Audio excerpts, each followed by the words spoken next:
All right, everybody.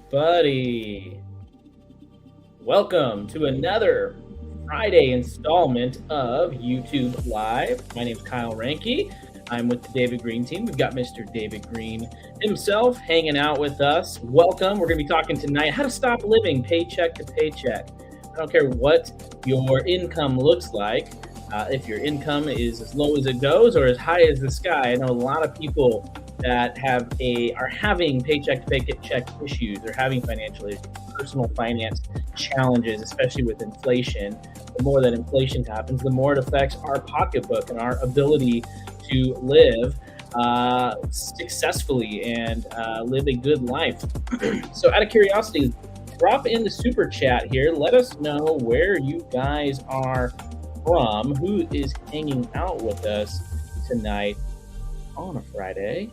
Let's see who we have. Joe saying what's up from all the way in Kalamazoo. I love that name. Tanya saying what's up from Northwest Michigan. Great to have you. Joe, my man, from Coral Springs, Florida, tuning in on a treadmill at LA Fitness. I love it. Getting in and getting your workout in today. I love it.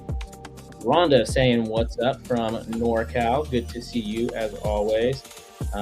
Who else we got? Lisa from wonderful, beautiful SoCal. Adriana, once again, hello, she says from Phoenix. Great to have you. Who else we got? Daniel from Campbellsville, Kentucky. Evelina from Naples, Florida. What is going on? Good to see you.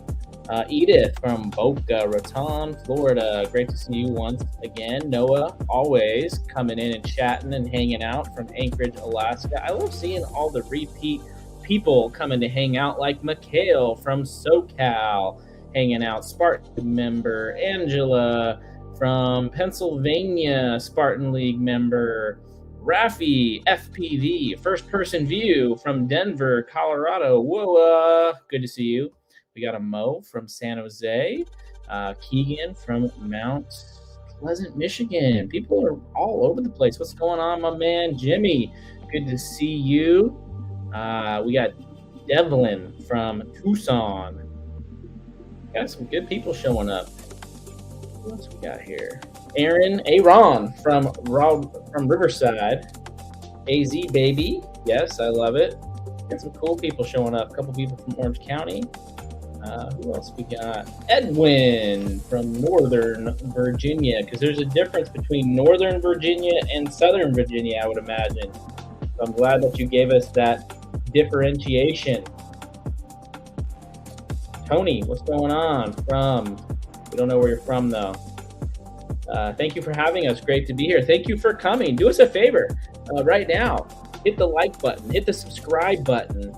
Share this with your friends. Share this with your family. Share this with people you know. Just share it on social media, because we want people to get a look at this, and we want them to come join us. We want them to learn about real estate. We want them to learn about personal finance. We want them to learn about what Mr. David Green has to say and what he's doing in his life. So we definitely want you guys to share this with everybody. So do us a favor right now. We got 65 already people in the chat. Hit the like button. Hit the subscribe button. If you haven't done already, because we want to grow this the best that we can. Von Reith, good to see you from Long Beach. I'm going to say Amin Joel from Sacramento. Very nice to meet you, a fellow Sacramentan. Always great to meet. Coachella, Emilio, thanks for showing up. Good to see you. Danny Delval in Vacaville. Oh, wait, no, that was Rhonda saying that. Good to see that, Rhonda. Cool. Saying what's up to Danny from Vacaville. We got some really, really cool people showing up tonight. Just out of curiosity, do me a favor. If you can feel the effects of inflation right now, if you can feel challenges with your pocketbook, if you're living paycheck to paycheck, if you're noticing differences right now than maybe you had a year ago or 2 years ago, drop it in the chat. Let us know if you're feeling it. Because I know I'm feeling it. I know a lot of people that I'm around are feeling it. There's not many people who aren't feeling the effects of inflation. I'm seeing it just about every freaking time I go to the grocery store. I see like the prices of avocados and the prices of freaking tomatoes are going up, and it's just killing me. So I'm kind of curious what you guys are noticing too. Are you feeling the same thing where you're at, especially because we have people from all over the United States right now? Let us know what you're seeing too. Alicia says hi from Arkansas. Patrick says, "Yup, he's feeling it all the way in Hawaii." I'm sure you're feeling it, man. You guys like are probably the first people to feel it, the first people to notice it. Ivelina says 100%. Price of living has gotten up 20%. That's huge. Did anybody get 20% increases in their pay this year? Probably not. Thank you, David, for your great knowledge. Adriana says, yeah, like 10 hands raised. She's definitely feeling it. Rizky says, yes, I definitely feel it. She owns a painting business. The clients start to nickel and dime. That's a good point. Not only do you notice it as a business owner, but then you also notice it with your clients. So it's almost like a double whammy because your clients are much more picky and choosy and specific about what they're doing and how they spend their money, right? Tanya says rising cost of packaging for their business. Yep. So your expenses as a business owner are absolutely going up. Keegan says groceries are going up. I mean, milk is just so expensive right now. What was it the other day? It was like a bottle of ketchup was like $6 or $7 when I was at the store. I was like, $7 for a bottle of ketchup? I just thought that was crazy. Jimmy says, I'm feeling it. Gas, building materials, groceries, utilities, everything is stupid expensive. That's why we need to talk about this because we can't control the cost of these things going up. We can control how much we spend on these things. We can control what we spend our money on, and we can control what we focus on in terms of our skill sets or figuring out ways to earn additional income or increase our ability to earn more income. Daniel says, I moved out of Southern California because prices for everything skyrocketed. Now here in Kentucky, I'm a whole bunch more comfortable. That's good to know. Yeah, I know a lot of people that have moved from California to Kentucky. And although they have to deal with those challenging winters, right? The cold, long, dark winters, they like the prices a lot better and it's easier on their financial lives. Aaron said, full fridge of eggs is my biggest flex right now. I know that's huge. That is a big thing. Not paycheck to paycheck. That's good for you. No, I'm glad to hear that. But yes, prices are higher. Not only food and gas, but all goods. That's. I mean, I'm seeing it everywhere I go. Angela says, yeah, a head of cauliflower is $8, and it used to be $3. That is freaking crazy. I can't believe it. What's going on, David? I think you're on mute there. Or maybe. There we go. You should be able to hear me now. You're with us. What's going on? Cauliflower pain, right? From cauliflower ears to cauliflower inflation. $3 to $8 is no joke. Yeah, that's huge. Fortunately, I don't eat cauliflower, but for the people that do, I feel for them. You don't eat anything. You just were on like a 72-hour fast, weren't you? Yeah, 48 hours. I need to push my way up to 72, and I should probably eat more cauliflower too. Push yourself up. Are you going to be like Wim Hof, and you're going to get to the point you can go like 4 months without eating food? Yes, and I'll be like floating on a cloud. And yes, Kyle's going to have the discipline of a Buddhist monk that can subsist off of 1 drop of dew for 30 days. Yes. Yeah, I was just sharing with everybody, like I went to Costco this last week and went shopping, and everything was just so expensive. And I was shopping with my wife and everything. I was like, do we really need that? Do we really? And we put a lot of things back because it was going to be like a $600 bill for not that much stuff. Yeah. And this is bulk shopping, but still, I was just blown away. And a lot of people are also saying the same thing, that they're seeing the effects of inflation, and it's definitely impacting their pocketbooks. Yeah, and it happens, like I say, inflation's like carbon monoxide. It sneaks up on you. You don't realize it until one day you go to the grocery store and you just buy the stuff you buy, and they say it's $172, and you're looking like, that's like 4 bags. How on earth could it be that much money? And what you don't realize is that you're probably not getting raises at your job that are anywhere close to how much food is becoming expensive. So you're being fooled. You think that you're making more money, but you're not. You're making more money, but you're getting less value. That's what's so dangerous about inflation, which is why we won't stop talking about it. Because if carbon monoxide was killing people everywhere, you'd hope that more people would be speaking about it. It's not the stuff you can see that's going to get you. It's the stuff you can't see.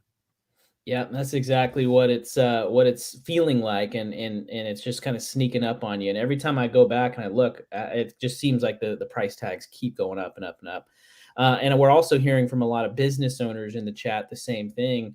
Two things. Number one, their costs are going up, their expenses are going up, so they're dealing with that. But then also their buyers are being much more picky. Their buyers are trying to nickel and dime. Their buyers are trying to get discounts, and they're trying to get less, pay less for the product that they were paying for before. So they're getting hit on the expense side, they're also getting hit on the buy side as well. It is a problem, I would say, and it's probably going to get worse. Everybody, we're mildly annoyed by it. But here's the thing about inflation being so slow. Let's say it's at 10%, and I know that the CPI is less than 10%. So the people that don't believe in inflation, I guess they call them inflation doves. They don't think it's a problem. And hawks are people that don't like it. The doves are listening to this like, what's the big deal? It's going to help us pay down our debt. Well, first off, we keep moving up the debt ceiling every time you think you're paying it off. So you're not actually getting anywhere. And second off, if inflation is just at 10%, which by cauliflower standards, it's not, right? It's gone from $3 to $8. So it's almost tripled in a couple years. So that's more like 33%. But let's just say it's at 10%. Over 5 years, that is over a 50% increase. Okay. That is significant in 5 years. Okay. So like if inflation was 10% over the last 5 years, you go back 5 years ago, things are 50% more expensive. If you were to make 10% more money every year, you'd be breaking even. Most people are not improving their income by 10% every year unless they are purposeful about doing that, which is what Kyle and I are about here. We're purposeful about what we buy. We're purposeful about where the money goes. We're purposeful about what we do to make more money. That's what we talk about in Spartan League. And so I would encourage everybody here to take that stance. Yeah, and that's what we're going to be talking about tonight, specifically how you can avoid these issues, or at least put yourself in a better position so that when that inflation continues to go up, you are more, insulated from what's happening, and you're better prepared to deal with the wave of inflation that we're already seeing, we're already feeling, we're already noticing. Couple things before we go in, and yes, I love this. The Costco hot dogs are still $1.50. Thank God. When I see those things go up, I'm just gonna be. I think I'm walking away from Costco at that point. You're walking away from life. What do Yeah. you do? You're moving to South America and eating tacos. What else? I mean, you have no other options. Yeah, I mean Costco and hot dogs and their slices of pizza are also just extremely. Do you think that there's something in the Bible that could be related to the end times coming and Costco's hot dog prices going up, and maybe a sign or a wonder? Like the mark of the beast in some way? Yeah, you know that like when there are wars, rumors of wars, and hot dogs more than $1.50, the time is short. Oh yes. No pun intended, because their hot dogs are very long. Yes, they are. You still get a lot of value on that hot dog. I have some fond memories of eating them in Maui with Brandon Turner. Getting because I never really ate hot dogs, but they're like really good. The buns are soft and warm. The hot dog is like good size. They put pickle relish and ketchup. Like, I know I sound ridiculous as a grown man talking about hot dogs right now, but I was surprised at how good they were. I was used to like the little like Oscar Mayer ones that you get at like a picnic with the stale bread, and it's just I always wanted a hamburger. I never wanted to eat a hot dog, but Costco changed it. So, what toppings do you prefer on a hot dog, David? A lot of ketchup. Mm-hmm. No mustard. I do not like mustard. Mustard in my, like, it's all I taste. It ruins it. Occasionally I will go get a hamburger somewhere and forget to tell them no mustard. And I'm like, yeah, I don't want to eat this now. Like, I do not like mustard. And on a hot dog, I will do like onions and pickle relish. Or is it pickled relish? Probably that's the right way to say it, right? Yeah. I think I say it like a kid still, like LMNOP. We say pickle relish. Do you do that too? Say LMNOP? No, pickled or pickle. I just say relish, so I don't even. Oh, wow. Yeah, I just. Your brother Chris, he often says Italian as Italian. Do you do that also? Yeah, I say Italian. Yeah. You ever seen the movie The Italian Job? No, I haven't. I haven't seen that one yet. Yes, and I actually had a hot dog today, and I had ketchup, mustard, and pickled relish. It was very good. Now look at you talking fancy. So you're a mustard guy. You can do that stuff. Yeah, the funny thing is I've always been just ketchup. It wasn't until maybe the last year or 2 I started adding a little bit of mustard, and I kinda like it. It's not You bad. feel like that's like a flex, like you're getting You sophisticated got a that you're adding refined mustard. palate. Yeah. Yeah, absolutely, that's I'm a it. father now. I'm a man. I'm established in business and success now. I can add some mustard Yeah, I think it's just probably 'cause, I get hungrier, so I just try to add more to it. to make it. Yeah. to- It's but all we're but times are tough, so you can't eat more food. You just got to put more mustard on the food you're That's eating. right, and if they put it out there, I'm gonna take it. Yeah, so by the way, guys, tonight what we're going to do is we're going to be talking a little bit about living paycheck to paycheck, what goes into that. And we're going to be watching 2 different videos, but we also want to bring someone on live tonight to talk a little bit about living paycheck to paycheck or personal finance, or talk a little bit about savings, what you're doing to save money right now, what you're doing to increase your savings rate, or maybe you just want to come on and argue and say that we're wrong, say that we're what we're talking about is not accurate. Either way, whatever it is, the way you can jump on a call with us and come in here live on camera is text the number down below. You'll see it kind of streaming at the bottom on the little ticker. The number is 833-777-0309. Text me your name and where you're from and what your question is, and we will bring you on live. David, is there anything else you want to add before we jump into our first video of the night? Just that it is hard to hear this. So, like everyone on my Instagram, several of you on YouTube have all said, I came for the real estate talk, but I stayed for the hot dog talk. I know that everyone that follows me, everyone that's in our world is interested in real estate. I'm interested in real estate. Kyle's interested in real estate. Real estate is the staple food in our diet, but real estate is not our diet. You need wealth building is an entire diet, it is not built off of one thing. And though real estate is the sexiest thing, it's the prime rib, it's the ribeye. I love it. It's what I'm looking forward to. I still need to eat my vegetables. And defense, budgeting, living beneath your means, having a plan for where your money is going to go is just like if you're super into fitness, you don't eat whatever you want whenever you want. These people measure out what they eat and when they eat it. I was just hanging out with Hiron Gracie the other night and talking about his diet, and he's incredibly disciplined. He eats like mostly vegetables, right? And he actually has a video on YouTube that shows how he juices vegetables, and he's very disciplined. He knows how much he's going to eat or drink and when he's going to do it, and he kind of caters it to how hard he's working throughout the day. That is why he's in great shape. I'm not in great shape because I don't do that. I don't plan what I'm going to be eating, right? I'm getting better at it, but I'm not good. But I'm financially in really good shape because I treat money that way. So as you come and you're like, I want to learn how to get cash flow. I want to learn how to get a great deal. I want to buy a house and get 100,000 in equity like David does. Yeah, I want you to have that too. Don't think that's all you're going to do is eat steak. Okay. This is the stuff that leads to those deals. This is the stuff that puts you in the position that you can enjoy life. You can get a lot of real estate, a lot of properties, and still end up in financial ruin if you're not good with the fundamentals. So we are going to be talking about this stuff, and we are definitely going to sprinkle real estate into it because we all love steak. Let's do it. All right. Awesome.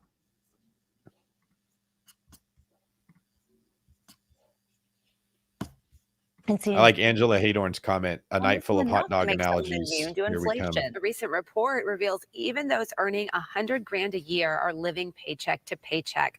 We've got Anthony O'Neill, personal finance expert and host of the popular YouTube show, The Table, joining us live. Great to see you, Anthony. Good morning. Hey.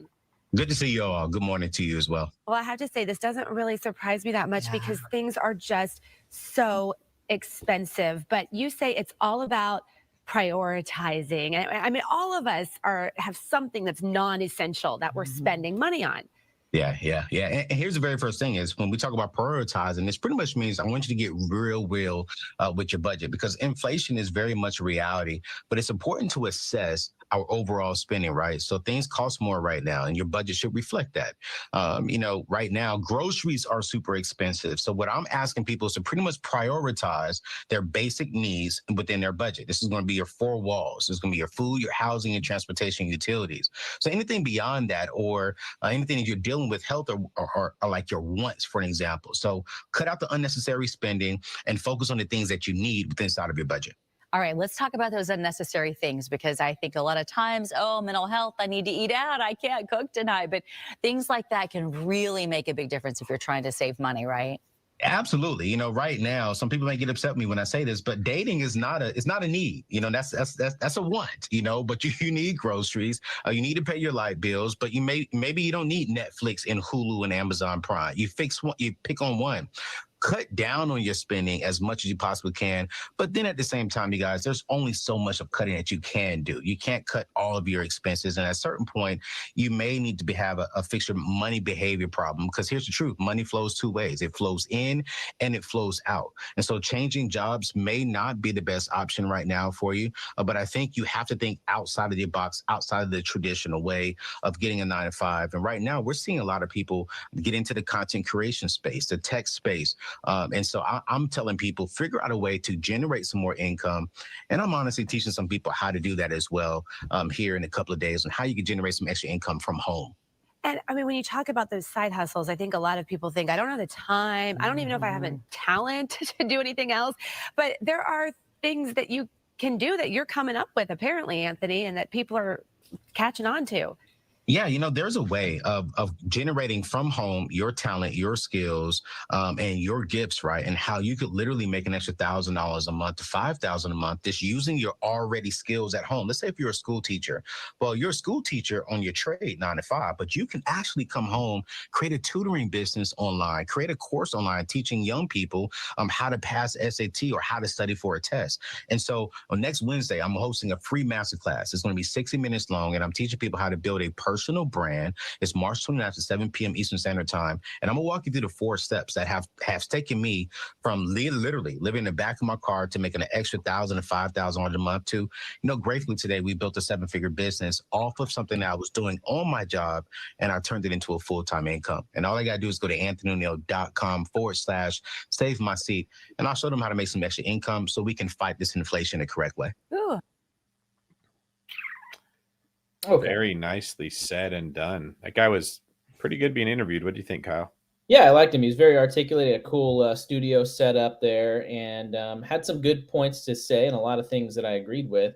My first question for you, David, is this whole concept of defense versus offense, right? I think a lot of times I see a lot of people who are struggling financially, or they're getting hit by inflation, or they're just wanting to hurry up and save for their next down payment on their property.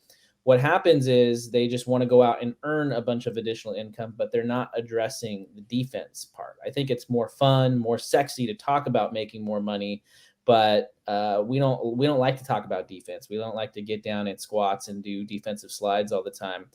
What are your thoughts on that? Do you feel like we're neglecting the defense side too much? Yeah, and it's human nature. Think about when we played basketball.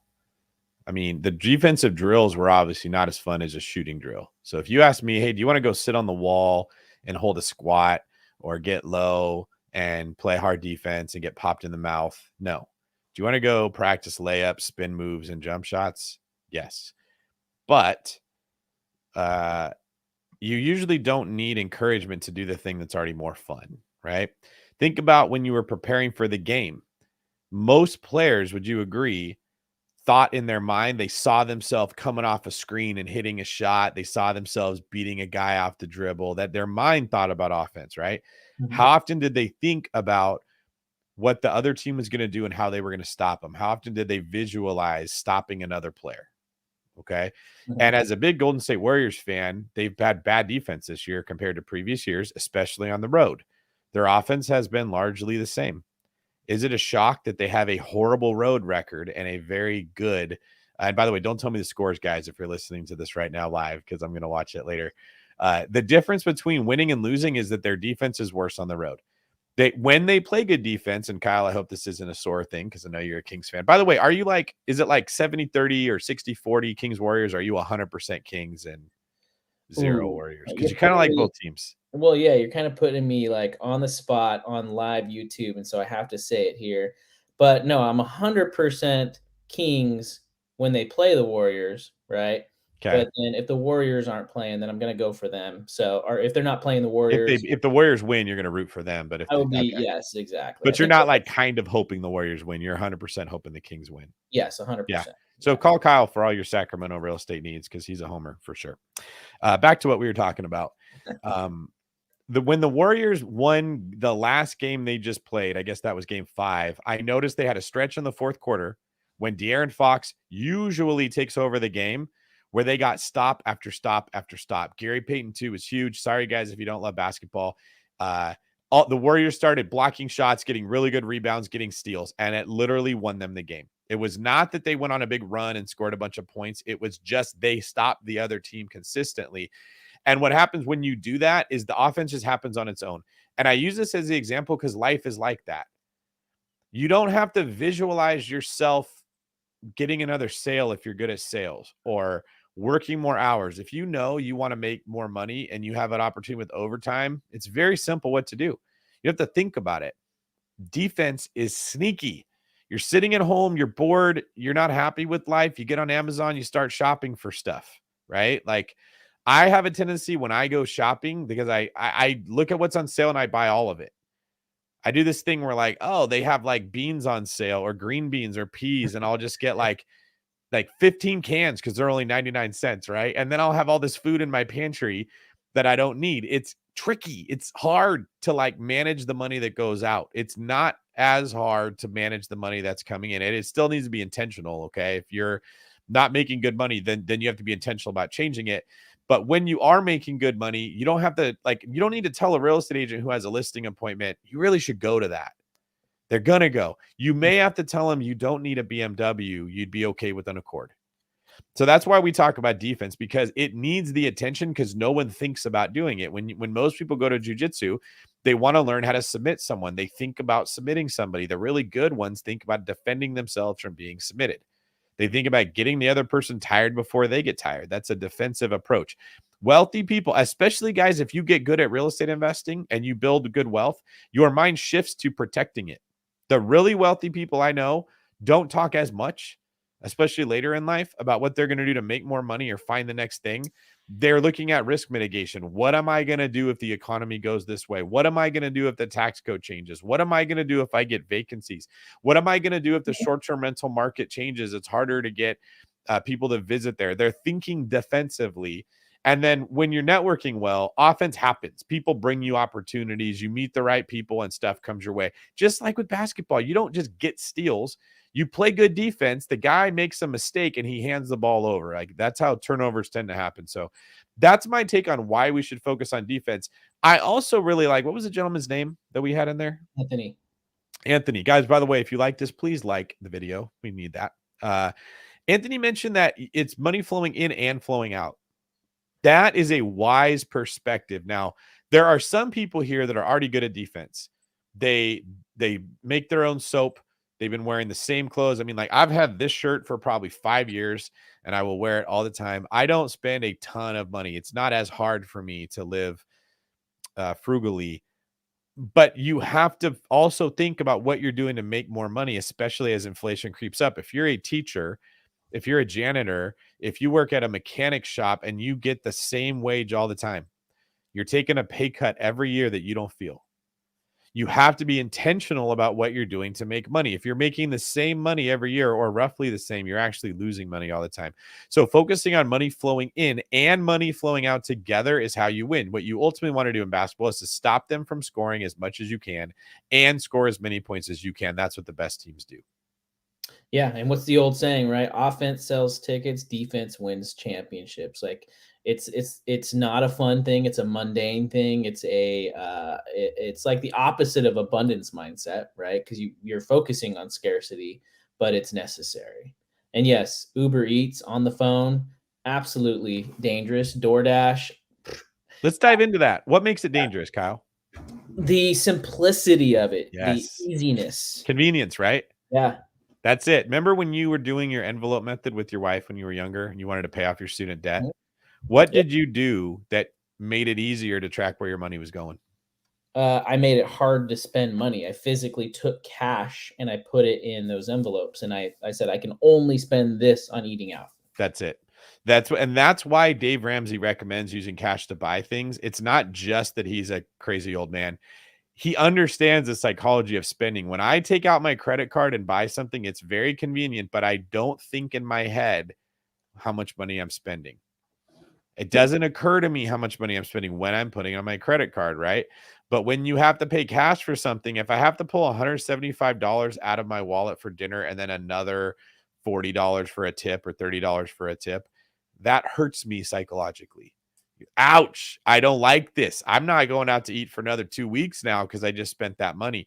It's taking a tiny step to make it harder to do the thing you don't want, right? Like, I think I've heard people talk about this with snacks. Like, don't they have a thing where you take all your snacks and put them in the freezer? And so, like, if you want to eat it, you have to let it thaw. And just that little step of like, I cannot immediately gratify that desire. I have to do something. Or like, there's a thing where they'll put like people's cell phones inside of a jar with a timer. So like you can't get it out for a certain time. Like just making it hard to get to it can stop you from using it. And I think that that's some good psychological advice too. Yeah, because your willpower just dies down over time, and you lose the ability to do that when you're just always clicking. Same thing with Starbucks. Starbucks makes it very, very easy to mobile order. In the past, I'd be like, I don't really want to go stand in line 15 minutes for a Starbucks, but now I can just order ahead. It'll be ready when I get there. That's way too easy, and I end up spending $6 or $7 on a latte or whatever. Yep, that's a great point. And then don't they have that thing that you used to get caught up with where you get like a discount if you go back a second time?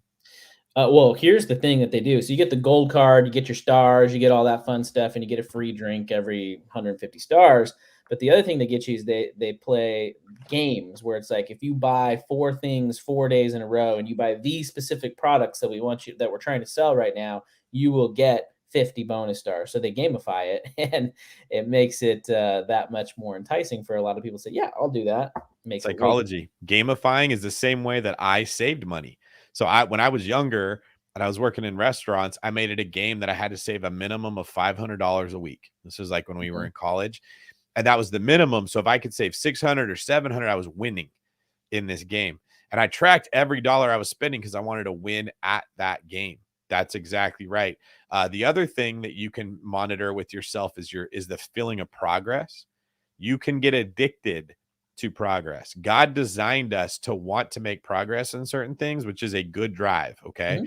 You're a man that wants to have a family. You're going to need to make more money. When you see your income going up every year, it feels good, right? Yeah. You go to work, you measure your level of productivity. That feels like progress. It feels good. As you go through life and you start to accumulate better cars and vacation homes and retirement plans, it feels good. But progress can be hijacked to screw you over, to take advantage of you. Think about people that get addicted to playing World of Warcraft. What's the typical avatar, Kyle, you see in your head of the person addicted to a game like that? Are they like a super successful, confident person? No, the opposite. Someone living in their mom's basement. There you go. So they don't make much progress outside of that game in life, right? And World of Warcraft figured out that if they make it levels of achievement, you will get addicted. They have to make it hard enough that it feels significant, but not so hard that you never do it. That makes people that we make fun of these guys. Like, what a loser.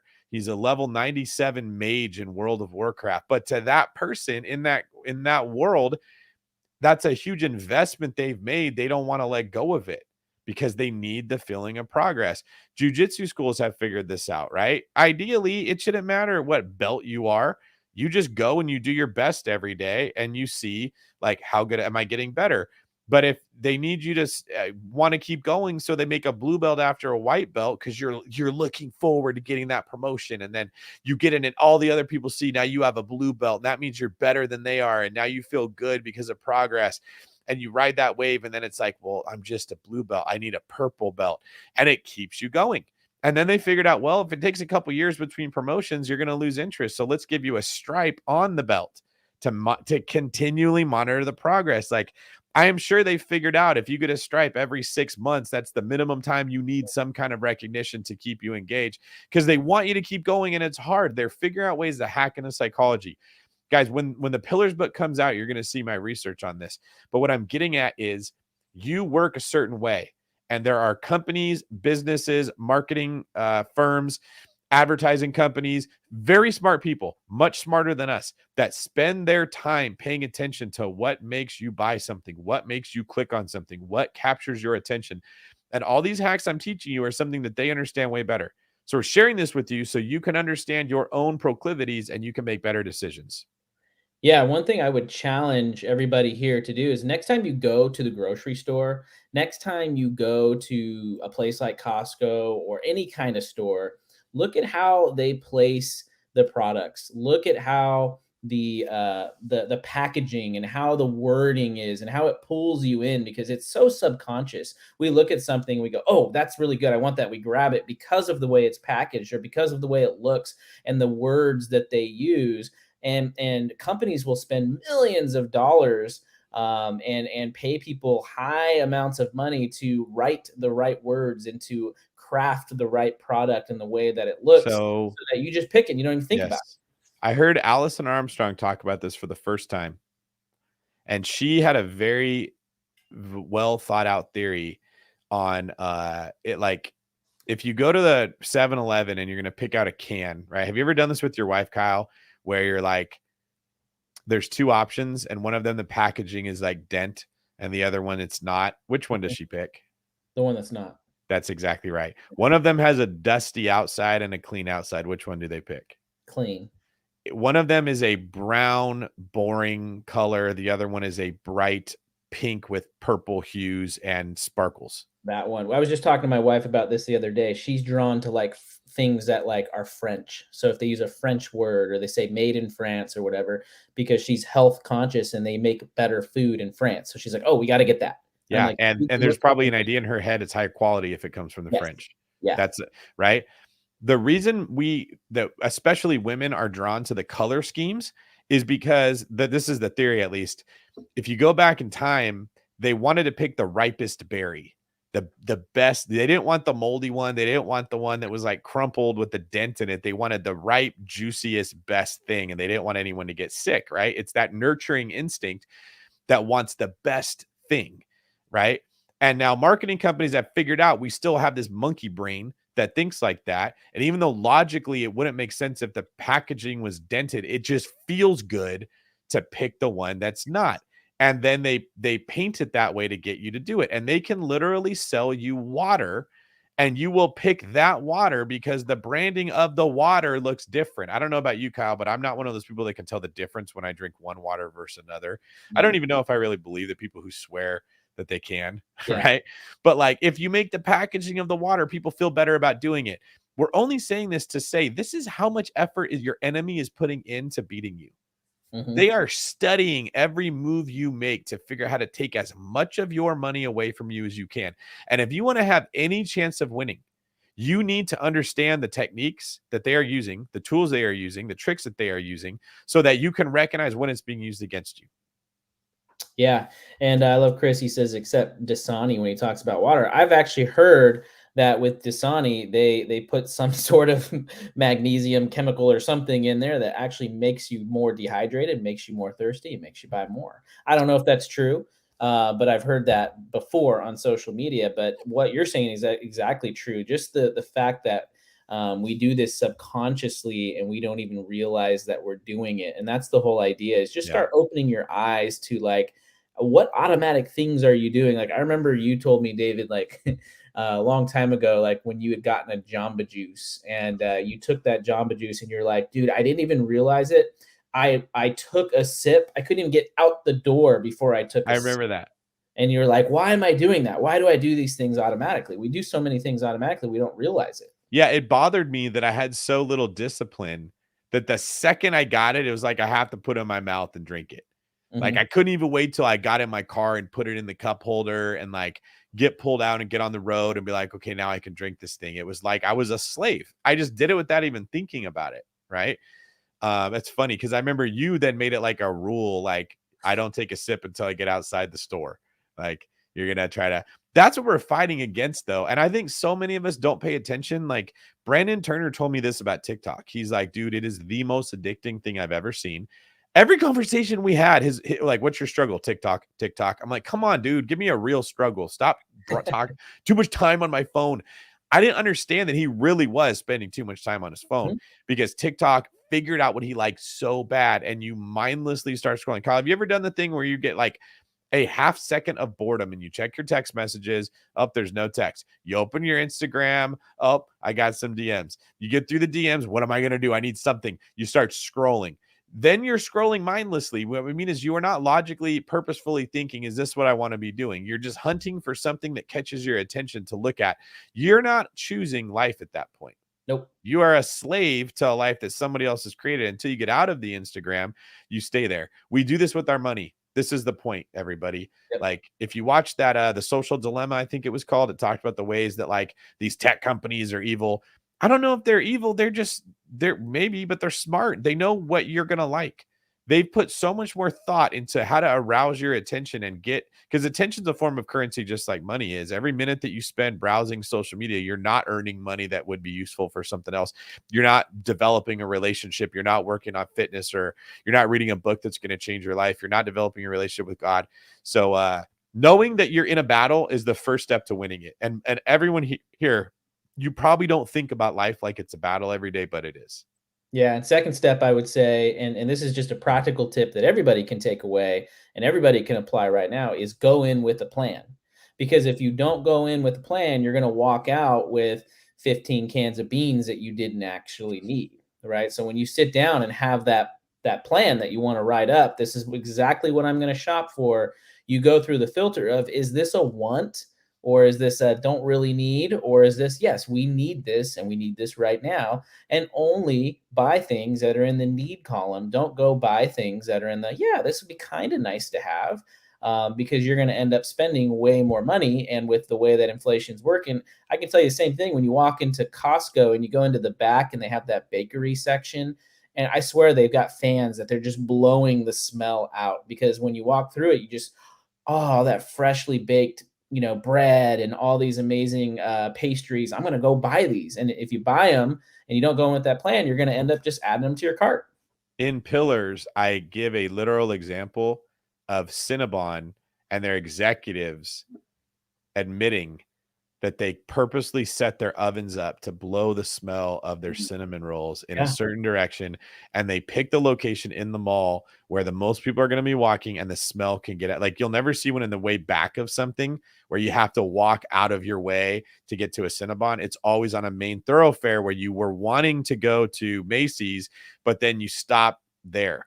They're fighting to grab your attention. It's like these little demons that are like coming out and trying to get you.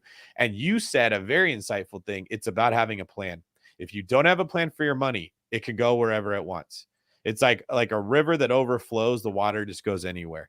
If you want to control that water and you know it's going to overflow, you literally have to dig a trench that gives it a purpose and a plan. And you allot for how much of that water you are willing to let go somewhere else. If you don't have a plan, you're not keeping your money. What do you think about Raul's comment here? So Raul says, I started very frugally, invested my savings, and got wealthy. My high school son thinks I overdid it earlier. How does one explain what is the right balance between saving and enjoying life? Oh, gosh, that is so good. Because, David, I think you got a lot of flack for this when you were young and you were saving. I remember lots of times where I'd be like, David, just go out to the movies. We're all going to the movies. It's going to be fun. And you're like, I don't want to spend $7 on tickets because I'm saving money because I want to invest in real estate. Yeah, I mean, everybody said that about me. It was always, always, always live a little, live a little, live a little. Here's a few things that I looked at in my life. At 19 years old, at 20 years old, my friends were taking vacations to Mexico, San Diego, Arizona. My perspective was, why do I need a vacation at 19? Like, the hell is so hard about my life that I need a break? First off, okay?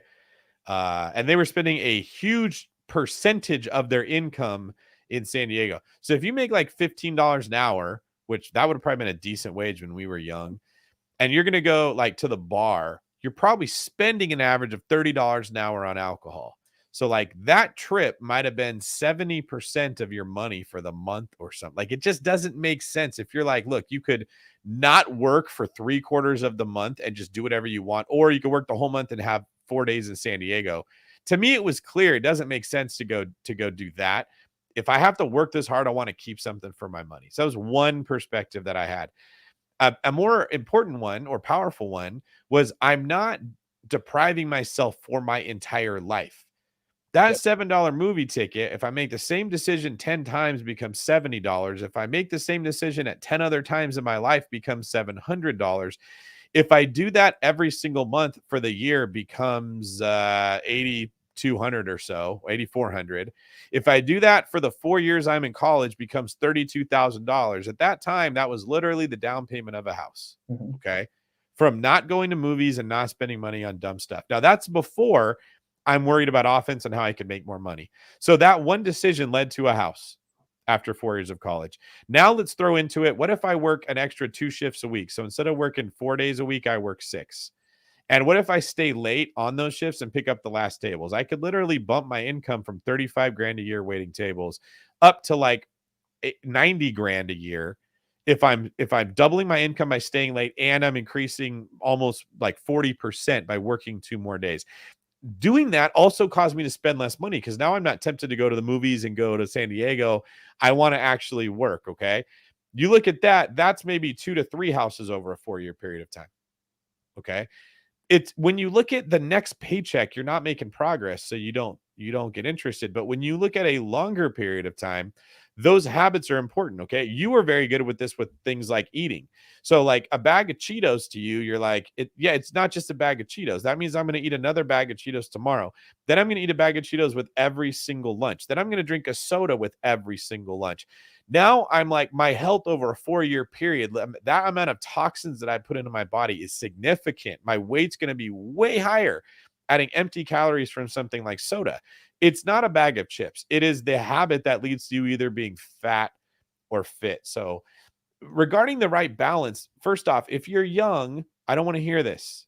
You have tons of energy. You don't need that much entertainment. Everything's freaking fun when you're young. Like we could have had fun doing free stuff. If you and me went to the gym and just played a pickup game, that was way more fun in my head than what those guys had in San Diego getting drunk. Like I liked that way more. We played video games. We played like Call of Duty or something. We have better memories and stronger bonds from that than any of those people did going to bars or parties and not even developing relationships with the people that were there. Right. You can have fun for free and you have better fun is what I'm getting at. I'd rather have a deep conversation with you about struggles in my life than a shallow time. What's the thing shallow people might do? Going to, I don't know, doing something that costs money that you don't really get anything out of. When you spend less money, it forces you to do better, more impactful things. Okay. Like you're not going to spend money, but you still want to do something. You're going to go find a kid to mentor and teach them how to read. You're going to spend more time at church with struggling people. You're going to spend more time wrestling with the harder stuff in life because you have to find some way to feel good. And money becomes a cheap, easy way to do it. So like right now, we don't spend very much money in entertainment, but we work out at the gym a lot.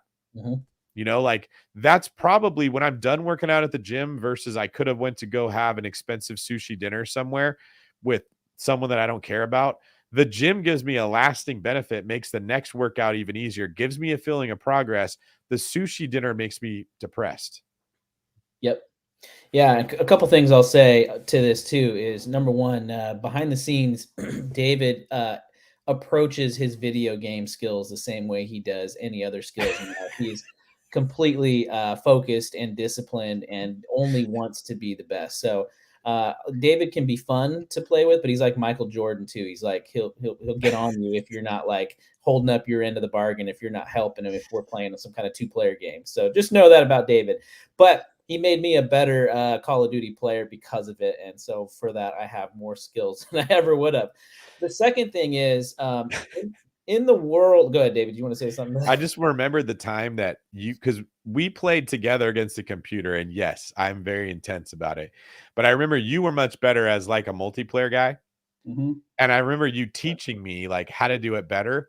And you were like, hey, put your cursor at the level that you think the bad guy, like I would have my cursor low, like I was really holding a gun. Yeah. And you're like, you can't point it at a person until you're going to shoot. Right. So I'd have it like near the bottom of the screen and I'd see a bad guy and like try to put it up and like get it on there. You're like, no, have it ready. And I remember just thinking, why did I not think of that? Why did I need him to tell me that? But that was very good advice. And to this day, I still remember that time. Well, and that's why you became such a great real estate investor. I was basically telling you, like, invest in the path of progress, right? Go to where the equity is going to Go to be. where the puck is going, not where it Yes, is now. exactly. But no, the second thing I'm going to say to Raul's comment is, my question would be is, besides your high school son, right? The people who say, "Hey, just live a little, just enjoy it." Who are the people that are actually saying that? It's Yes. typically not going to be somebody that has money, that's wealthy. That's I right. don't think I've ever met a wealthy person that's told me just, "Oh, just live a little," right? How many super Everybody fit guys have ever said, dude, you need to eat? Like, what's the example I'm trying to fast get food. at? Yeah, like they don't tell you to go eat a hamburger. They're not like, when they're ripped, they're not like, yeah, man, live a little. Just go have a bunch of fries. Like, Mhm. that's the one saying you should eat more kale. The person telling you to live a little and enjoy yourself is always the fat guy. Yep. Every time. Yeah, that's exactly right. They're the one who is saying it. And the second part of that too is it, for you to be able to save money, to do the things that you need to do that people say you're being stale or you're not being cool or whatever. The truth is, yeah, you are doing abnormal things. You are not like everybody else. So when you get into the savings game, when you get into the personal finance game, when you get into the investing game, nobody else is doing it. So that is going to be looked at differently, and it's going to have this weird social context until you get to a certain point where everybody will then kind of open their eyes and they're going to Yeah. say, "Oh, I see it now." So Yep. just know that, yeah, you are going to be looked at as weird if you're sticking money in an envelope or if you're going in with a shopping list, and that's okay. As Dave Ramsey says, right? He's like, you're weird, and it's okay to be that weird. Yeah. But I mean, guys with super and women that are super fit are weird. They Mhm. measure their food, they only eat certain foods, they plan ahead, they sacrifice to be at the gym. The people that are like, when you need someone, that's who you go to, they're usually weird. The ones that are the most nurturing and have your back the most. The cop, when it was like, it's terrible, I really need someone's help, the special forces type of person, they're weird. Mhm. They did not think like everyone else thought. When everyone else was goofing around, that person was preparing for what would happen if. What would happen if a guy came in with this bomb strapped to his chest, right? We all make fun of that person until the time comes that you need them. So here's my challenge to every single person in this call. When someone says to you, live a little, don't overdo it, have some balance to your life, your reply should be, you're right. I want to have more fun. How do we find a way to have fun that doesn't cost money? Okay. You can go to the beach, whether you're a billionaire or you're broke, it's the same beach for both people. You can go hiking, doesn't matter how much money you have, it's the same exact experience. If you need to spend money to have fun, you're probably doing something wrong. Yes, and also, I'm gonna swing to the other side of the spectrum. Don't beat yourself up if you spend a little bit of money too, right? Be smart with it. Make sure in alignment with you and where you're going. I see other people on the other side that are just completely stringent, where they're like, "I will not spend this money ever," and they don't ever want to have. They're just people who just don't want to have any fun. It's okay That's to go have. fear, right? That's the people that need money. They've already got $1 million in the bank and they keep saving, or they refuse to get a harder job, so they keep saving. Yeah, that's, you may have to spend a little bit of money to park your car when you go hiking. You may have to spend a little bit of money to get a sandwich when you're at the beach, right? Or to buy a bathing suit to go. Yeah, we're not saying don't ever spend money on anything, but it's more, when they say live a little, they're usually asking you to be reckless. They're asking you to buy a fancy car you don't need, or $900 on a handbag that has a brand on the outside that doesn't do anything any different for you. Exactly. I'm gonna ask you a quick question, David, because I don't think I've ever asked you this question before. So I'm curious what the answer is. I feel like for a lot of people, when they're getting some social pressure from their friends, they feel we all kind of have this need or this feeling or this emotion to socially fit in with the crowd, right? And if we say no, we're not going to do that, we feel like we're opposing it, and we want to please these people. We want to be a part of the tribe.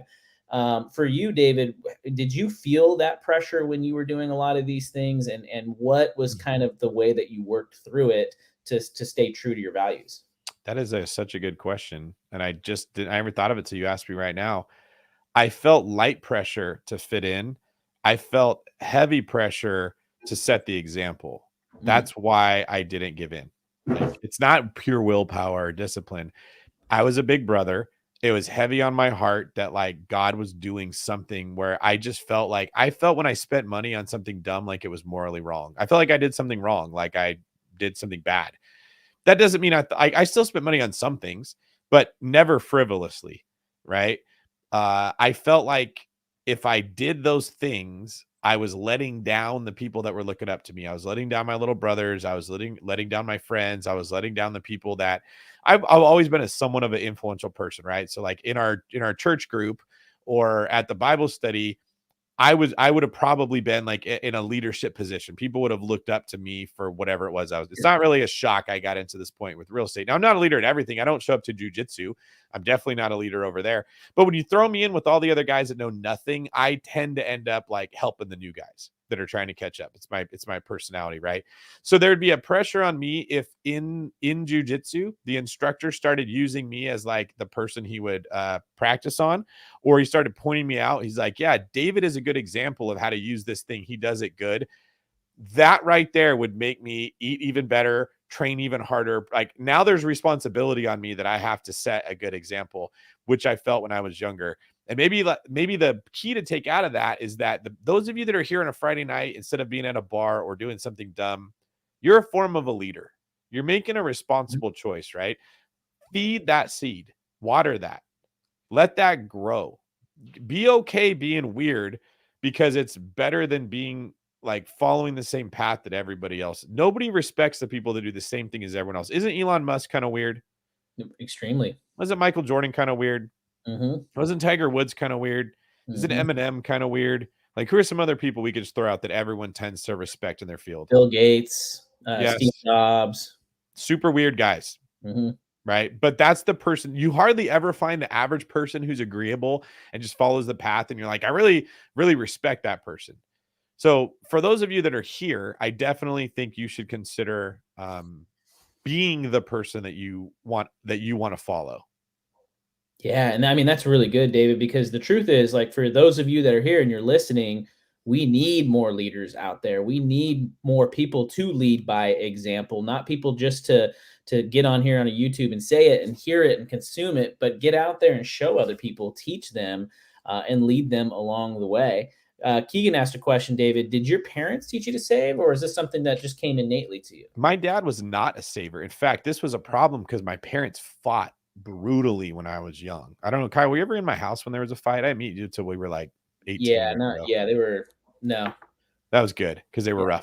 rough. But they fought terribly. It was almost always about money. My dad didn't want my mom spending money on dumb things, but he would spend money on whatever he wanted for himself. So he would tell her, no, you can't go with your girlfriends to this thing, or no, you can't buy the boys this toy. But he would then go buy himself some new golf clubs. And so I did not get taught any of this. What happened with me was I got emotionally exposed to the pain that comes from being broke. I was like, if you don't have money, your mom and dad fight all the time. Or if I ask for that G.I. Joe and my mom says to my dad, can David have this? And he starts screaming at her because I don't need it. I'm like, I feel like this big that I sent my mom to the slot chopping block because I wanted to spend money on a toy. So no, I never got taught how to do this. I just recognized money creates pain if you don't have it. So I started saving all my birthday money, all my Christmas money. I didn't want to have to go ask if I could get the G.I. Joe or the X-Men toy or whatever it is that I wanted. I never spent money on food because I'm like, yeah, you eat it and it's gone. You have nothing to show for it. At least if I buy a toy, I get to play with it a lot. You get to keep using it over and over and over. And then as soon as I could work, I just started working. My grandpa would take me painting with them. He'd pay me $5 an hour. And to a little kid that works for like 8 hours with your grandpa, you get $45. That's a lot of money to a 10-year-old or 11 or 12-year-old. And then I started like taking care of people's gardens at their house when they would go on vacation, or I would mow lawns and I would babysit other kids. When I got a little bit older, I started refereeing like the kids that were younger than me in whatever sport I played and getting paid for that. I always wanted to do something to work because having money meant less pain. Less pain, less pain, less pain. And then ultimately I realized it's not just about having less pain. You then can invest that money becomes worth more money. And there's a rhythm to it. Like the people that are fit just get it. When they look at a donut, they're like, no, I don't want to eat that. That's going to make me miserable. I'm going to have to do all this work to get there. When I look at a donut, I'm like, I want that thing. I'm just not supposed to have it. I don't see in my head the pain it's going to cause me. but the fit people do, right? But you could learn to look at donuts that way. You can learn to look at food that way. I think, Kyle, you're kind of on that journey. You're doing very good. You went several days without eating food. That's incredibly difficult to do. You're learning to change the way you look at it. We can do the same thing with money. We can go on a fast from spending dumb things and change the way that we look at it. This is really good. And actually, I like that you brought up the fasting thing, because I think one of the challenges that I have felt, and I think all of us do in our health, but also in our lives, is like we make a lot of really good progress. We were talking about this last night on the Spartan League Mastermind. Is what do you do when you make the progress, but then you kind of hit a little bit of a lull, right? Or you hit a valley and you're down just driving in the valley and you just don't see any time out. And I think we do the same thing in our health lives and as we do in our financial lives. But Adriana has kind of a similar ebb and flow, and she's going to come in and join us and share with us a little bit about her situation. Wonderful. Maybe we can give her some feedback. That's awesome. Adriana. Hi, guys. We can't see. Can you see her, David? Yeah, but she's frozen. I think her internet might be bad. Hi there. Can you hear us? Oh boy, she probably lost internet right when we brought her on. That's how it always happens. Let's see. Are you there? I'm here. Let's try Hey it. there. Welcome Hi, to how Love are you Line guys? Friday nights with David and Kyle. Remember that show with Adam Carolla and Dr. Drew? Oh, we lost her again. This is the first time I ever felt like a radio show host. Oh, thanks for calling in. Now can you see me? We can hear you.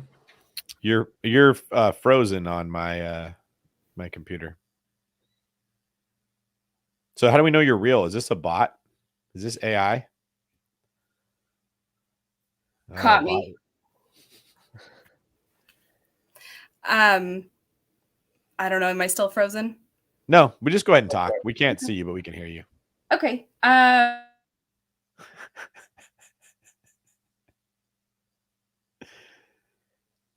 Oh no. Well, maybe Adriana, maybe try disconnecting and reconnecting. We can try it again. Yeah, I will. I'm going to do it from my phone. I think my computer is. That's all that your service is bad. That's all. Yeah, come right back in. Yeah, she might definitely be a bot. You just never know. There's some scary stuff that I'm seeing already on like social media where they'll put out AI generated videos of guys. It looks so real. The era of passive income, like for me, there's this thing like evergreen content, like make a video and you never have to do it again. It just sits there and people will watch it for the next 20 years. No, they won't. Okay. Like you can't think that way anymore. You have to be, you as a listener have to be incredibly careful in the future moving forward who you're listening to, because there's now technology where they can take my voice. They can ask ChatGPT, how would David Green answer this question? They can have it read with AI in my voice, and you think you're listening to me answering Cruz's question of should I get a HELOC, and you're not.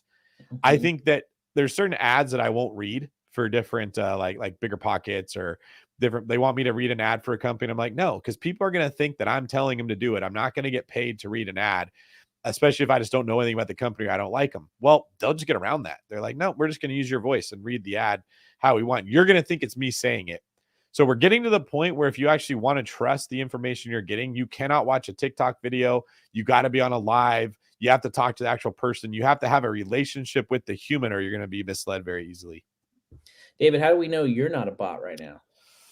Because no one would make a bot with this face. They would have made it much more handsome. Okay, well said. It's like you have a good looking face, in my opinion. Adriana, let's try this again. Welcome, and I love the Spartan. We got the Spartan League green shirt on tonight. Hey. It's green, so yeah. Hi, it's good to talk to you guys. Yeah. So we wanted to know, what do you think about my face? It's beautiful, David. It's beautiful. Oh wow, thank you. Beautiful is not a thing I've ever been called, but appreciate that. All right, what's on your mind tonight? So I texted in because I figured I'd let you guys beat up on me a little bit. So I live paycheck to paycheck on one of the solos that Kyle did a couple of months ago now, I guess. I kind of explained my situation a little bit and left a unsavory situation that I had been in for a long time with my 3 kids. So I'm a single mother. And it has been constant catch up since I left because we started with nothing. And finally got to that point where things were evening out, and then one thing after another happens, court fees and all that stuff. So I figured letting you guys beat up on me a little bit maybe help me a little bit. I'm only here because I had somebody introduce me to you guys who has actually been helping me a lot with figuring out finances and the right thing to do, because I did not have good examples in my parents at all as far as finances went. So there's been a lot that I've had to relearn on the right thing to do in certain situations. All right. Well, we were hoping we could beat somebody up, so thank you for making yourself available. All right. First thing moving forward, before we even get into your situation here, if you're thinking that you're coming to get beat up on, you already have voices in your head that are telling you that you're not doing enough and you should be doing more. Okay. That can be helpful if it's true. First question I always ask in these situations is, all right, is it true? Is it true that you're not doing enough and you could be doing more? Or is there shame that is present because you grew up in an environment where your parents or this person that you left or whatever your situation was left you with that feeling? Okay. And the reason I bring this up is sometimes people did make us feel that way, and sometimes they didn't, but we interpreted it that way. But when the result is that you're left with shame, you will beat yourself up and then you'll think the world's beating you up. Okay. So are there things that you could be doing differently? Like you eat Pop-Tarts every day for breakfast and you shouldn't do it. That's clear. Or is there just this overall feeling of I should be skinnier, I should be more fit when it comes to finances? Probably overall feeling. There was a lot of shame put on me as I was growing up and even into my adulthood. So that's probably a pretty accurate representation. Okay. How do you think I knew that? I don't know. Because it's not your fault. Okay. This doesn't mean that you're not unique, but it means this is a common tactic if you believe in the devil that I'd say the devil uses. If you don't believe in the devil, it's a common psychological issue that people, however you want to classify it, this is a pattern that shows up in humans. I had a pattern similar to this where you know what, let me give you a better. I was just talking to a very famous Gracie Jiu-Jitsu family member the other day. And I was watching a video that he talked about after we hung out, and he was saying growing up, it was constantly, hey, do this better, make this adjustment, don't do it like that, move your knee over here, you gotta, don't let that happen. And he didn't realize as an 11-year-old that these were people that were investing in him because they saw potential and they wanted him to hit it. What he interpreted was, you're not good enough. And he said it would have been so perfect if they would have continued to give me that feedback, but they had also said, you're doing great. You're right where you're supposed to be. You're ahead of all the other kids your age. You're doing so good in this stuff. We're only telling you this because we think you could be better than everyone else and we give you more attention. He needed a balance. Now, I don't know you might have had horribly abusive people, or you might have been in a situation that felt horribly abusive. It really doesn't matter when it comes down to the impact that it has. If it's interpreted like you're not enough and you never got the affirmation, you're going to carry shame. And then shame is like this filter that every piece of info that comes through it before it hits you gets colored dirty. So you could do an amazing thing, but when someone says good job, your brain goes, they only said good job because you're a girl. And they wouldn't have said that to the guy. Or, well, good job for you because you suck. That was a pity good job. Like, the people that are listening to this, if this sounds familiar, this is a part of being a human. To me, it's a tool the devil uses, but not everybody believes in the devil. So I can't always use that example.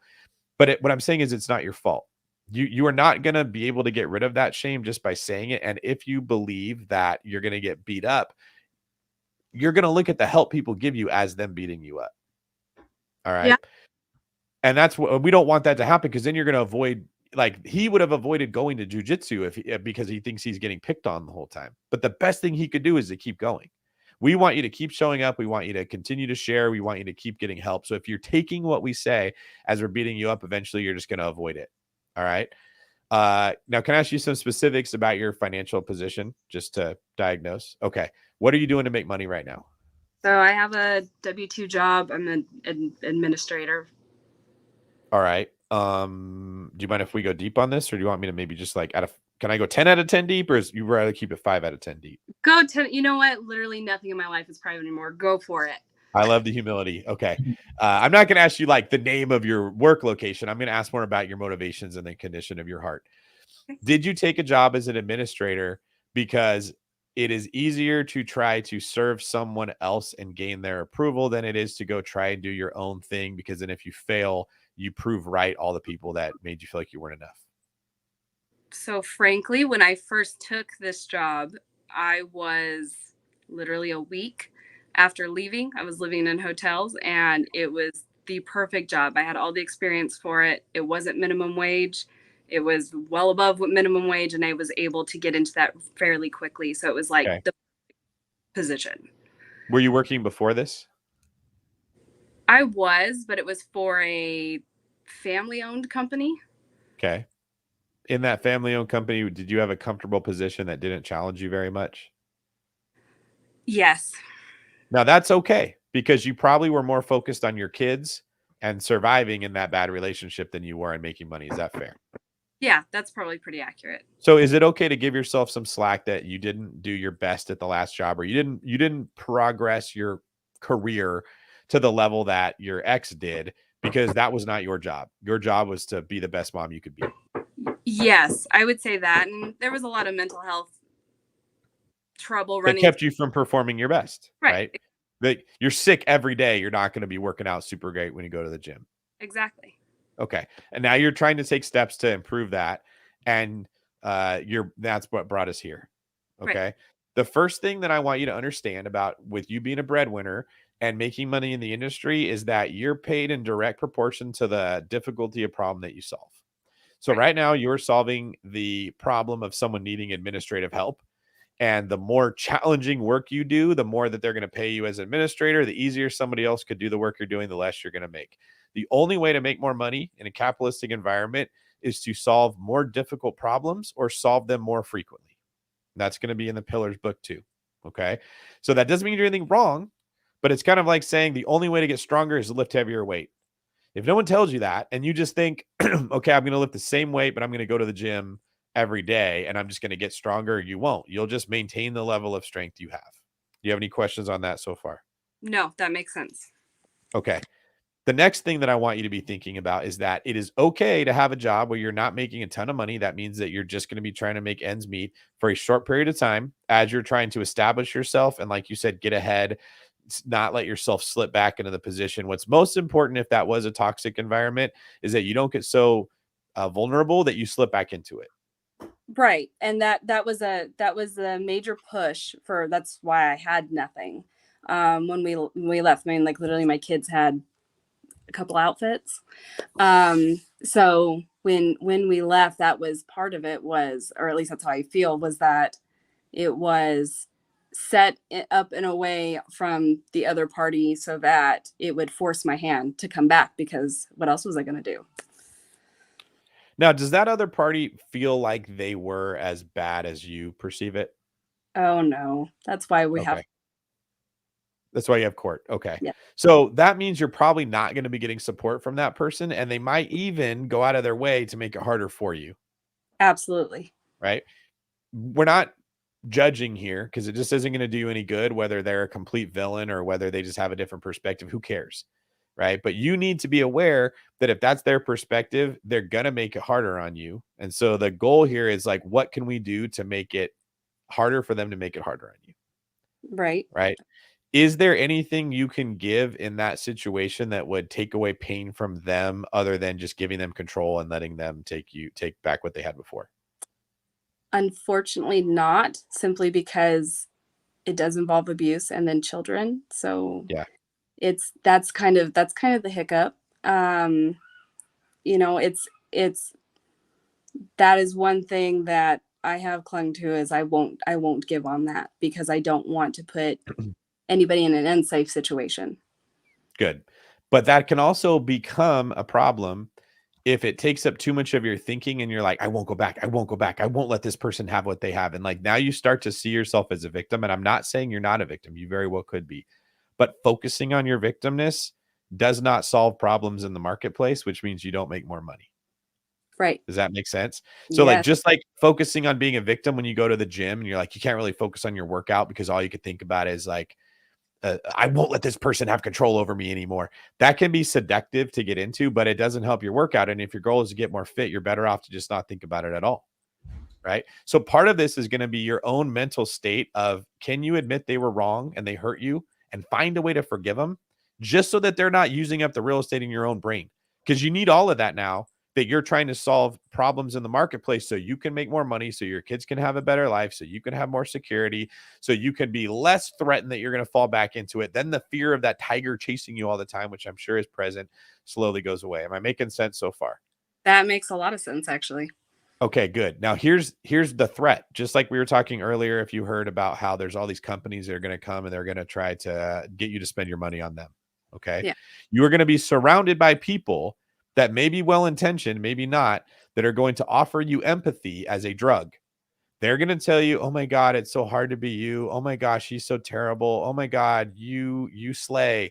You're going to get all that type of talk and it's going to make you feel good, but it's going to suck you back into that place of seeing yourself as a victim. And it's so effing seductive to get into that.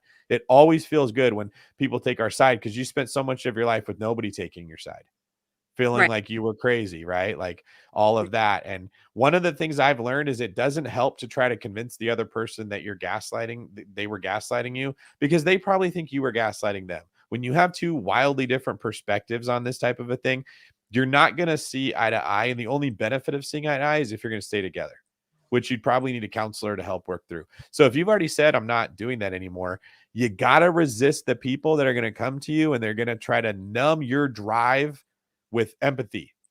That feels like it's going to be good. It's a drug. Do not get sucked into that. The people that are saying, oh my gosh, you've been through so much, you're so great, that's not what you want to hear. What you want to hear is a person who's like, you could lift so much more. Let me go to the gym with you and push you. You want him to treat you like you're not a victim. You want him to treat you like you have more potential. And that's the only people that you want around you, not the people that come make you feel better about the thing you went through. And I know that can be harsh to hear. Are you okay hearing that so far? No, that actually, I think I appreciate that, actually. Good. I'm really glad to hear how you're taking this so far, because most people at this point would already be trying to cancel me and calling me names and no, I want empathy, right? It is self-pity and empathy are two of the biggest deceptive like they are worse than heroin. Like people get sucked into these cycles from very real abuse and very real victimness, and they don't forgive the other person, and it's hard to actually move forward and take on the challenges of life. It is easier to look backwards and look at the ways that this person hurt you, and you spend your whole life looking backwards and you get stuck, and eventually you end up just being the 65-year-old lady who's still pouring coffee at a diner and never hit her potential because she's stuck looking at the people that hurt her in the past. Right. Okay. I can just tell from talking to you, your humility, your ability to take these answers, your drive, what you've got so far, you have vastly untapped potential that it's not your fault you haven't tapped into, because your job was not to do that. Your job was to keep your kids alive and to try to be a good partner in whatever way you could. You did your job, Adriana, and the other person didn't do theirs. So you got screwed. Forgive them. Do your best to let that go. And now we're going to dive into what skills you have. Okay. So when you think about what you're good at, where you thrive, what type of stuff you enjoy doing, where you get the most compliments, what type of talents do you think people notice about you? So I am good at marketing. What do you mean by that? Be more specific. Okay, so more social media management. I'm in the past. I actually did own a dance studio, and it was doing really, really well. And then COVID hit, and but that was part of it. It was starting to branch out to pull people in. It was in a smaller town that only had one other dance studio, and so a little bit easier pickings, but again, at the same time, a smaller town, only one other dance studio. So there was that challenge to it. So I used social media to my advantage to pull people in. And we started with 40 students when we opened, and right before COVID hit, we were at 120. This was less than a year later. Okay. So it was So that, sorry to cut you off. That tells me you have a skill for knowing what catches people's attention. Okay. You look at a post, you're like, that's a good one, or that's shit. You just have that instinct, that natural sense, right? You probably listen to certain videos of mine and you're like, that's what we wanted from David. And you're like, why would he even post that? Like, you have that ability. Okay. Mm-hmm. Also, you are an influential woman. The people in your life respect you. Do you know that? I know that now. Okay. So you lived in that environment of mom and dad, or mom or dad, whatever it was, wanting you to always be more, not living up to a sibling's bar that they set, and then that being reinforced in this bad relationship you're in. So you go your whole life thinking that you're not good enough. There's a reason God's allowing your talents to shine right now, because he's trying to pierce through that darkness and like, look, you're an influential woman. People really respect you and look up to you. That's who I made you to be. And that's who you're going to have to try to see yourself as. You have to be willing to let go of looking at yourself from the perspective of those others. Right. Okay. That's why you did well growing the social media campaign for the dance studio that you were at. Now, when you think of things that you're interested in, obviously real estate's one of them. If I cross your path, is that a fair assumption? Or did that just because a friend of yours told you about us? Both. Definitely more since I've been introduced to you guys. Okay. So what interest do you have when it comes to ways that you enjoy making money? So I am a writer, and I Okay. publish under a pen name. And it's actually been doing pretty well considering.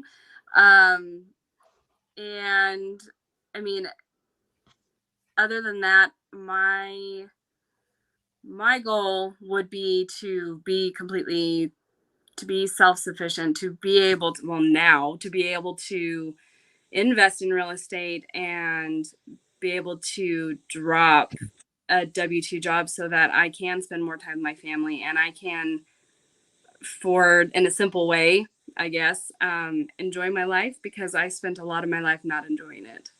Okay. So that's great. That's the goal of all the people here. Here's where I'm going to feed you your broccoli. Okay.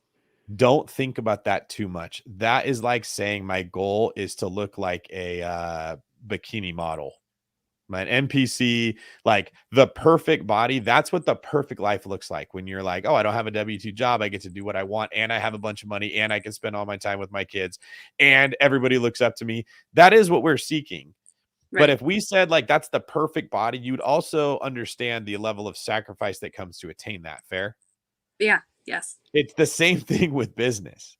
And so many people get sold on this idea that if they just do this instead of that, they can have all these things instead of being stuck in a W-2. And it's actually harder work to try to make it without a W-2. It is riskier. It's going to be, so I'm not discouraging you from doing it. I'm saying you're going to need every single ounce of fight and drive and talent and humility and all the things we're seeing to build momentum on that path. And what I'm trying to figure out is, what would that path look like for you? For Kyle, that path often looks like building authentic relationships, representing people with integrity in real estate transactions, calming down people that are freaking out, and being like a calm head in a crazy world. For me, that path looks like being the guy at the very front, charging ahead, making a big mess, plunging through the most difficult thing, and leaving a path for people behind me to come. I'm trying to figure out what your path would look like. So you mentioned writing, you mentioned marketing. Is there anything else? Honestly, I'm not sure. I mean, I have experience. Like I said, obviously I had the dance studio. I definitely have more of a creative arts minded, but obviously that's usually not where you can usually find a path that is going to do better than the job I currently have. Are you saying you own a dance studio? I owned one before COVID. Okay.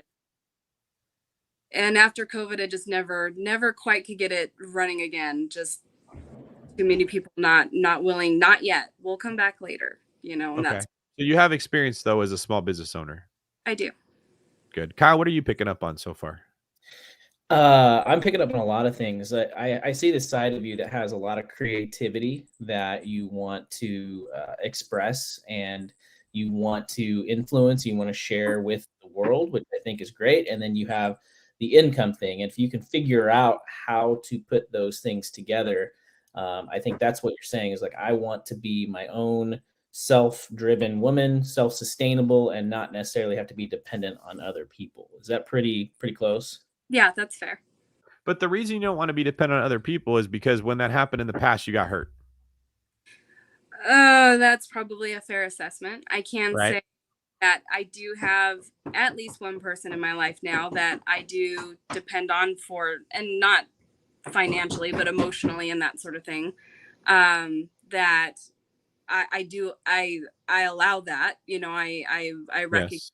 that I do And you depend. depend on your job to pay Yep. your bill every 2 weeks, and that's you haven't said you hate it. It just sounds like you just want more, right? I am currently looking to see what else is out there, so I don't know if that qualifies as hating it or not, but No, you want more. You want more money because you're tired of having ends barely meet. But I haven't heard you say that you hate working for someone else. no, I don't hate working for someone else. I'm definitely one of those people. If you give me a task, I will do it. I Yes. So if as you quadrupled your income at that job, you'd probably be happy. oh, I'd be ecstatic. So that's my point. It's not that you can't trust people or you can't work for them. It's that the people in your past that you trusted hurt you. So now you have this like idea like if I can go do my own thing, no one can hurt me again, which isn't true because your clients can still hurt you. Those people can let you down. What you really just need is to figure out a way to build skills that are valuable so people pay you more to do that job. Yeah, Is there promotional opportunities within the job you have? probably not. I just got a raise, and no, it wasn't very much. Um, the in with all of this, I'm actually trying to relocate out of Arizona. Okay. Uh, Arizona's expensive. Um, so I am trying to relocate at the same time. So I had in looking for other jobs, I found that even just applying for stuff, I'm already well above what I'm making now to get hired in some of these other places with the skill set that I do have. So here's that's funny. The kids are looking for you. Your mom in the background. Yeah. Here's the advice I'm going to give you before we wrap here. Give yourself a longer timeline to hit the level of success. Then you're not just going to go out, get a job, and in 18 months, you're like, all of a sudden, I'm rich. Okay. Right. It's going to be a process of building skills. And that process is going to be slowed down by that beautiful baby that you have that wants your attention right now. And there's nothing wrong with that. Okay. Yeah. Like you budgeting money and living beneath your means and finding ways to have authentic memories you make with your kids is extra important compared to the people that have more discretionary income. You've got to be able to live with what you have. And don't focus too much on, I have to get a better job. I have to get a better job. Focus more on the skills that you could build that will be worth more when you do find the right job. You're probably going to go through a couple of them. You're probably going to bounce around and try to get it down. But it is the skills that you create that will lead to you getting paid more money. And that is like long-term where we want your focus to be. Okay. Okay. That makes sense. And the last thing I want to leave you here with is you're going to need every single gift that God gave you to get through this. It's going to be very hard. Okay. You Yeah. cannot afford, like, imagine you're running a race against really fast people. You can't afford to do it. It's okay. Do you want to bring him on the camera? You want him to say hi? I probably better not, just because of Cord. I don't want to get Okay. them to try. You're going to need every single ounce of strength to run this race against your competition. You can't do it carrying weights. Right. The shame is a weight. Thinking these thoughts, feeling bad. You could tell him just to hang on. Hold on a second, Co. Give me a second, Kay. Okay, sorry. You can't feel bad about this. That's a beautiful part of your life is you have kids and you're trying to do this for them, right? You can't be like, oh, I can't believe they've ruined it. My kids are making noise. Like, those thoughts are not allowed to go through your head because that shame will slow you down, will cause you to look backwards, will force you to be in the painful place. Then you're going to look for empathy from people that mean well, and they're all going to mess everything up. You have to keep your attention going forward. Okay. Yeah. I'm more finding it comical because I know the other person that introduced me to you guys is watching, and I'm sure he's laughing his butt off right now. Yes, absolutely. Okay. So the first step is shame is a weight. You get rid of the weight. You then see what ideas are going to come into your head, what possibilities you have, and we will continue these conversations. Yeah. Okay. All right. Thanks, Adriana. All right. Thanks, David. Bye, Cal. See you, Adriana. There we go. That was awesome. Yeah, really cool stuff. I really like her drive and her dedication to wanting to be better. The cool thing about Adriana is she keeps coming back week after week after week. And I wanted to ask her actually why she keeps coming back. As cool as I think you and I are, I think it's the community that's being built here, right? It's the people that are in the chat throughout the entire session, encouraging each other or giving feedback or helping each other get over the obstacles. And I got to say, as a Spartan League member, I really enjoy seeing all of our Spartan Leaguers come in here and cheering her on as well. That's really, really cool stuff. So it's pretty neat to see this. So you guys, you can see her life is already being positively affected by the things that David has to share, the things that you guys are sharing. But do us a favor, make sure you guys like this video, subscribe, but please share it with other people too, because this is the kind of stuff we like doing. We love talking about defense. We love talking about offense. We love talking about investing, because the reality is the reason we do these things is not just to make more money. That's a cool byproduct, but really it's about being the best versions of ourselves, truly using those God-given talents that we've been given and developing those things over time and being the best humans that we can be so that we can affect other people and make it a better world that we live in. So, yeah. And here's the secret. You don't need me to tell you guys, don't spend your money on Cinnabon. You don't need me to tell you buy real estate instead of other things. You don't need me to tell you how to analyze a property. You already know what to do. What we really need help with, if we go deep, is that parts of our personality, our character, our thoughts that are stopping us from doing what we already know. I don't need someone to tell me how to lose weight. I need to figure out why it's hard for me to do it, or give me a path that's going to help make it better. So although like Adriana was in a unique situation that most people here not in her situation, you can probably relate to those feelings of I am numbing myself with empathy from people that are acting like they're my friend, but they're actually not being my friend. They are not benefiting me to make me feel better about the situation I'm in that I don't like. I want more. You'd be better to get around people that might give you a little bit of a kick in the pants. They might be like, yeah, that person was bad. Okay, you moved on. Why are we still talking about them? Let's talk about where we're going to go. How are you going to get in the gym today? How are you going to come up with the budget for your money? That is the only thing that helps. That's one of the reasons that I like everybody to hear like the basics and keep honesty and integrity. That's what Max Slays is saying there. You're all in the same boat. I'm in the same boat. Kyle's in the same boat. All of us know what we're supposed to be doing. We just have a hard time doing it. And like you mentioned, the community aspect of it helps. And then being real and honest with ourselves will help too. Anything else you want to add to that, Kyle? No, man, that's it. Really good stuff. This was a fun topic tonight. The chats have felt like we're blowing up. A lot of people were in. Start looking at the way that you're spending money. I actually wanted, if we had time, I kind of wanted to talk a little bit more about the offense side and making more money. But I thought Adriana was like a perfect example of what that could look like. And because she's just at the beginning of her journey, right? And I feel like a lot of people here who are watching are also at the beginning of that journey. So I'd love to talk some more in the coming weeks about the offensive side, specifically side hustles, what that looks like, because it feels like there's a side when it comes to making income. People make it sound easy, but it's not easy. No, it's incredibly hard. And the reason it sounds easy is there's gurus trying to sell you on a course or something to get you to do it. It would the same thing is going on with fitness for a long time. Buy the ab roller and you can get a six pack with ease. It's just all BS. There's competition. Other people are trying to take that job. Your employer's trying to pay you as little as what they have to. The employer's facing competition from all the other people that could go to their service, but they're going everywhere is a competition right now. And if it's competition, it's not going to be easy. So that's what we're teaching you to do. We're teaching you to compete.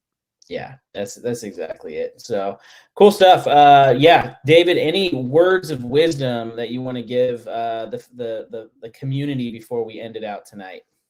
Check out SpartanLeague.com. We'd love to have these conversations in a safe place and get to know all of you a little bit better and figure out what is holding you back, and the other members can share and often leave advice. So I'd say that please like the video and then let us know what you'd like topics to be. So if you could DM Kyle and just say, hey, I'd love for you guys to do a show on this topic, we will put that together in the future. Awesome. Cool. Well, on behalf of Mr. David Green, I'm Kyle Renke. I hope everybody has a great weekend, and we will see you here live next Friday at 5 p.m. Pacific. See y'all. See you guys.